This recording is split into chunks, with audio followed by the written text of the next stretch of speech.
ಅಂದುಕೊಂಡದ್ದೆಲ್ಲ ಜೀವನವಲ್ಲ, ಹೊಂದಿಕೊಳ್ಳುವುದೇ ಜೀವನ. Welcome to day one of getting my channel monetised. ಇವತ್ತಿನ ಬ್ಲಾಗ್ನ ನಾನು ನನ್ನ ಜರ್ಮನ್ ಕ್ಲಾಸಿಂದ ಸ್ಟಾರ್ಟ್ ಮಾಡ್ತಾ ಇದ್ದೀನಿ. ನನಗೆ ಎವ್ರಿ ಮಂಡೇ ಹಾಗೆ ವೆನ್ಸ್ಡೇ ಫ್ರಮ್ 5:30 to 7:45 ಸಂಜೆ ನನಗೆ ಜರ್ಮನ್ ಕ್ಲಾಸ್ ಇರುತ್ತೆ. ಕ್ಲಾಸ್ ಮುಗಿಸ್ಕೊಂಡು ಬಂದು ಒಂದು ಬ್ಲಾಗ್ನ ನೋಡಿ ಆ ದಿನನ ಎಂಡ್ ಮಾಡಿದೆ. ನೆಕ್ಸ್ಟ್ ಡೇ ಬೆಳಗ್ಗೆ ಮಾರ್ನಿಂಗ್ನ ನಾನು ಜಿಮ್ಮಿಂದ ಸ್ಟಾರ್ಟ್ ಮಾಡ್ತಾ ಇದ್ದೀನಿ. ಜಿಮ್ಗೆ ಹೋಗೋದಕ್ಕೆ ರೆಡಿ ಆಗ್ತಾ ಇದ್ದೆ. ಈ ಬೆಳಗ್ಗೆ 6 ಗಂಟೆಗೆ ಈ ಥರ ಬಿಸಿಲನ್ನ ನಾನು ನಿಜ ಎಕ್ಸ್ಪೆಕ್ಟ್ ಮಾಡಿರಲಿಲ್ಲ. ನಾನಂತೂ ಸಿಕ್ಕಾಪಟ್ಟೆ ಟ್ಯಾನ್ ಆಗಿಬಿಟ್ಟಿದ್ದೀನಿ. ಜಿಮ್ ಮುಗಿಸ್ಕೊಂಡು ಬರ್ತಾ ಹಾಗೆ ಸೂಪರ್ ಮಾರ್ಕೆಟಿಗೆ ಹೋಗಬೇಕಿತ್ತು, ಯಾಕಂದರೆ ಈ ವಾರದ ಗ್ರಾಸರೀಸ್ ಎಲ್ಲ ತೊಗೋಬೇಕಿತ್ತು. ನಾನು ಈ ಒಂದು ವ್ಲಾಗಲ್ಲಿ ನಾನು ನಿಮಗೆ ನನ್ನ ಗ್ರಾಸರೀಸ್ ಬಿಲ್ ಮಂತ್ಲಿ ಎಷ್ಟಾಗುತ್ತೆ ಅನ್ನೋದನ್ನು ತೋರ್ಸೋಕೆ ಹೋಗ್ತಾ ಇದ್ದೀನಿ. ಸದ್ಯಕ್ಕೆ ಈ ವಾರದ ಗ್ರಾಸರಿ ಬಿಲ್ ಎಷ್ಟಾಯಿತು ಅಂತಂದೇಳಿ ನೋಡೋಣ. ಇದಿಷ್ಟು ನಾನು ತೊಗೊಂಡಿದ್ದು ಒಂದು ವಾರದ ಗ್ರಾಸರೀಸ್ ಆಗಿದೆ. ಇದಕ್ಕೆ €16.20 ಆಗಿದೆ. ಅಂದರೆ ಹತ್ತತ್ರ ನೀವು 1600 ಅಂತಂದೇಳಿ ಅನ್ಕೋಬೋದು. ಆ್ಯಂಡ್ ತಿಂಡಿಗೆ ಇವತ್ತು ಬ್ರೆಡ್ ಚೀಸ್ ಆಮ್ಲೆಟ್ನ ಮಾಡ್ಕೊಂಡಿದ್ದೆ.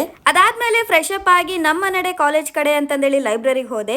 ಸಿಕ್ಕಾಪಟ್ಟೆ ಬಿಸಿಲಿರೋದ್ರಿಂದ ಈ ಥರ ಹ್ಯಾಂಡ್ ಫ್ಯಾನ್ನ ಕೊಡ್ತಾ ಇದ್ದಾರೆ ಲೈಬ್ರರಿನಲ್ಲಿ. ಅದಾದಮೇಲೆ ನನ್ನ ಫಸ್ಟ್ ಸೆಷನ್ ಆಫ್ ಓದೋದು ಸ್ಟಾರ್ಟ್ ಆಯಿತು. ಕೂತಿ 1-2 ಅವರ್ಗೆ ಸಿಕ್ಕಾಪಟ್ಟೆ ಹಸುವಾಗಕ್ಕೆ ಸ್ಟಾರ್ಟ್ ಆಯಿತು. ಸೊ ಮನೆಗೆ ಹೋಗಿ ಅಡುಗೆ ಬೇರೆ ಮಾಡಬೇಕಿತ್ತು. ಸೊ ಮನೆಗೆ ಬಂದು ಚಪಾತಿ ಹಾಗೆ ಟೊಮೆಟೊ ಪಲ್ಯನ ಮಾಡಿಕೊಂಡೆ. ಸ್ವಲ್ಪ ಹರಟೆ ಹೊಡ್ಕೊಂಡು ಊಟನ ಕಂಪ್ಲೀಟ್ ಮಾಡಿ ಮತ್ತೆ ಲೈಬ್ರರಿ ಕಡೆ ಹೊರಟ್ವಿ. ಅಲ್ಲಿಗೆ ನನ್ನ ಸೆಕೆಂಡ್ ಸೆಷನ್ ಆಫ್ ಓದೋದು ಸ್ಟಾರ್ಟ್ ಆಯಿತು. ಎಷ್ಟೇ ಓದಿದ್ರು ಕೂಡ ಇವತ್ತು ಕಂಪ್ಲೀಟ್ ಮಾಡೋಕ್ಕಾಗಿದ್ದು ಬರೀ ಒಂದೇ ಕಾನ್ಸೆಪ್ಟು.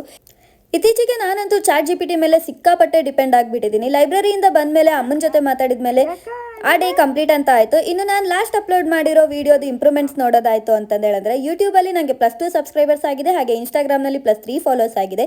ಮುಂದಿನ ವ್ಲಾಗಲ್ಲಿ ಸಿಗುವ. ಬಾಯ್.